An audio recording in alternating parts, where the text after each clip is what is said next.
Adrien Quatennens.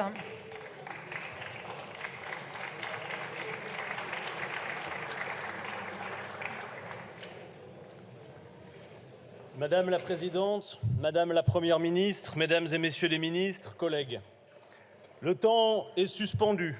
À cet instant, et comme rarement, dans nombre d'endroits du pays, de la maison au café du coin, des lieux de travail à la rue, les regards sont tournés vers notre Assemblée.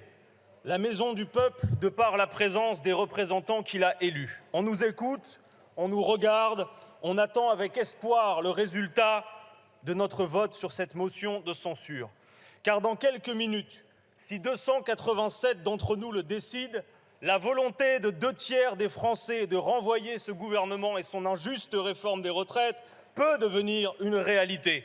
En République, il n'y a qu'un seul souverain, c'est le peuple tout entier, et non pas le président de la République enfermé dans son palais. Or, depuis le début de ce quinquennat, comme ce fut tant de fois le cas dans le précédent, cette souveraineté populaire a été censurée. Il y a moins d'un an, alors qu'il venait d'être élu, Emmanuel Macron se disait conscient que les Français avaient été nombreux à voter pour lui au second tour, davantage contre l'extrême droite que pour son programme. Il ajoutait que ce vote l'obligeait. Qu'est donc devenue cette obligation censurée? La réponse des Français ne se fit pas attendre, puisque le président de la République a été battu par la NUPES au premier tour des élections législatives et que la majorité présidentielle n'en est désormais plus une. La Première ministre s'était alors présentée devant notre Assemblée sans solliciter le traditionnel vote de confiance des députés. Et depuis, quel sort est réservé au vote des députés censurés? En dégainant le 100e 49.3 de l'histoire de la Ve République, vous en êtes à votre 11e, soit un 49.3 tous les 28 jours en moyenne depuis le début de ce quinquennat. Et en l'utilisant pour une réforme injuste et brutale à laquelle s'opposent 93% des actifs du pays, vous l'avez plongé dans une crise politique majeure. C'est en fait une crise de régime, l'énième spasme de la lente agonie de cette Ve République d'essence monarchique à bout de souffle. 2/3 des Français souhaitent l'adoption de cette motion de censure. 2/3 des Français souhaitent votre départ, Madame la Première ministre. 2/3 des Français souhaitent que le mouvement contre la réforme des retraites se poursuive.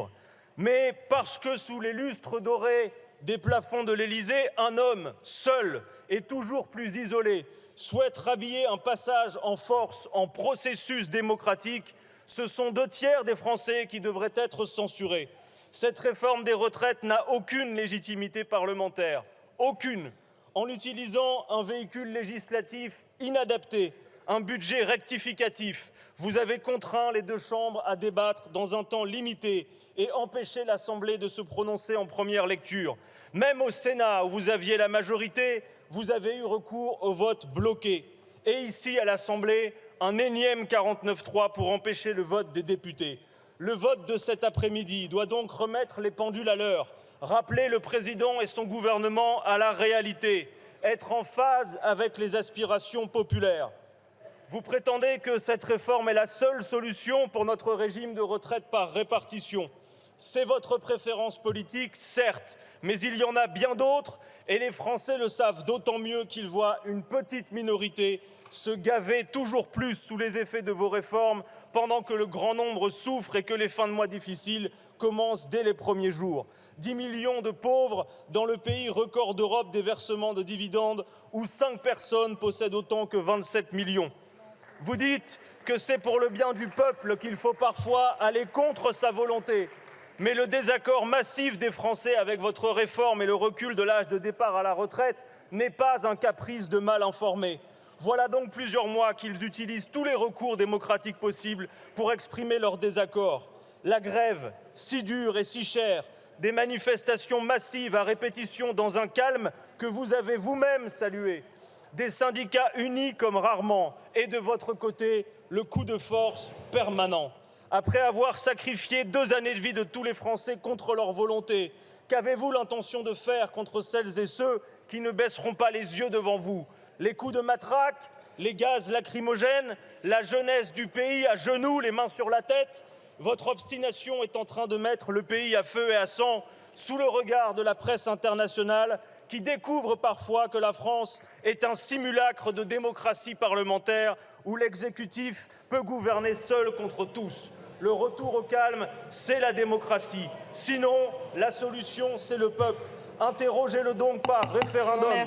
Et quoi qu'il en soit, à vous tous qui nous entendez par-delà ces murs, prenez la rue dès aujourd'hui autour des organisations syndicales ce jeudi, car la rue...